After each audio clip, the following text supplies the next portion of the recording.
the Lord, everybody. I got a Bible study for y'all today. It's been a while since I made my last video at my dorm, and this is my room. Please don't mind that mess over there. I'll get to that. I know I haven't been making videos for a while, but I've been sick for the last couple of weeks, so please bear with me. The title for this Bible study is called The Pig Pen. I'm looking into the story of the Prodigal Son in this Bible study. I'm looking into Luke chapter 15, verse 15 through 19. And I'm reading from the New International Version.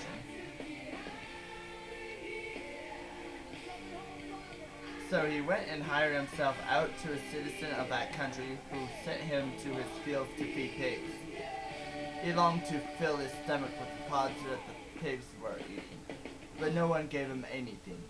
When he came to his senses, he said, "How many of my father's hired men have food to spare, and here I am starving to death? I will set out and go back to my father and say to him, 'Father, I have sinned against heaven and against you. I am no longer worthy to be called your son, and make me like one of your hired men.' So he got up and went to his father." So, I'm just going over one of the aspects in Pigpen. The prodigal son in this parable, he took his inheritance from his father, and he went from his father's house to live the wild life.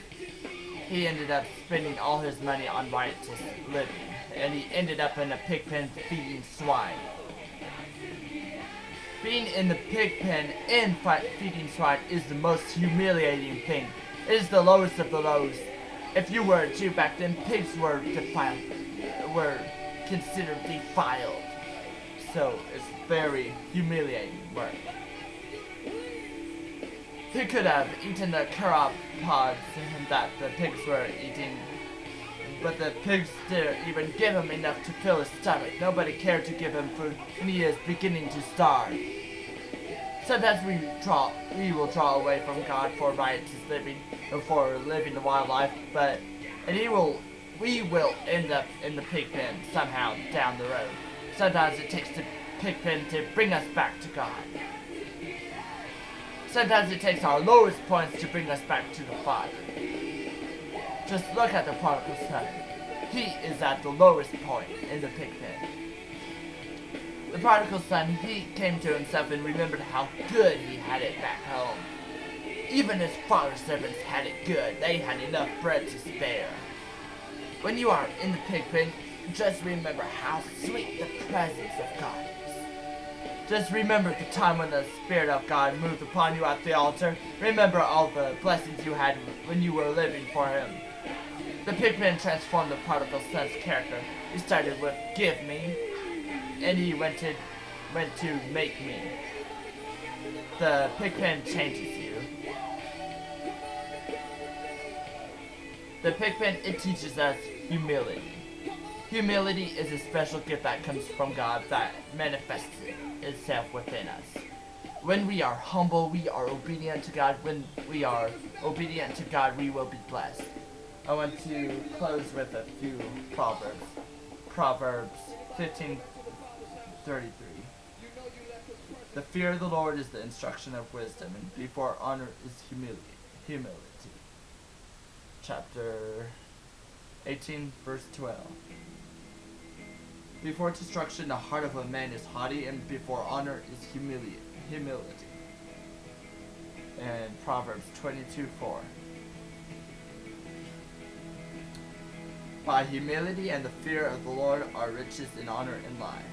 So humility is a special gift from God. Thank God for the pig pen, actually. The pig pen is where your heart can change and you can turn back to God. The one thing is, you're going to be leaving something behind. The prodigal son, he spent his riches on his riotous living, and he won't be getting all those riches back. So when we come to the pig pen, it will cost something. But when we come back to the Father, He'll welcome us back. So, if you're in the pig pen, just return to the Father. God bless you all in Jesus' name.